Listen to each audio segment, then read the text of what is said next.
شہر قائد میں S B C اے نے بلڈنگ مافیا کو کھلی چھوٹ دے دی ہے۔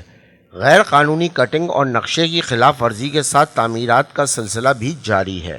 فیڈرل بے area block 15 plot number R5556 جو رضیہ عمر ہاسپٹل کی گلی میں ہے، اس پہ کنسٹرکشن جاری ہے۔ اگرچہ یہ سارے پلاٹ غیر قانونی ہیں، لیکن اب ایسا لگتا ہے کہ ایس بی سی اے کے جو ڈائریکٹر جنرل ہیں وہ شاید مبینہ طور پر ان کے ساتھ ملے ہوئے ہیں، کیونکہ جس طرح پوشن بنائے جا رہے ہیں محلے والوں کی شکایت کے باوجود، اس سے لگتا یہ ہے کہ پوشن مافیا نے ایس بی سی اے کو بھاری رشوت دے کر اپنے بس میں کر لیا ہے۔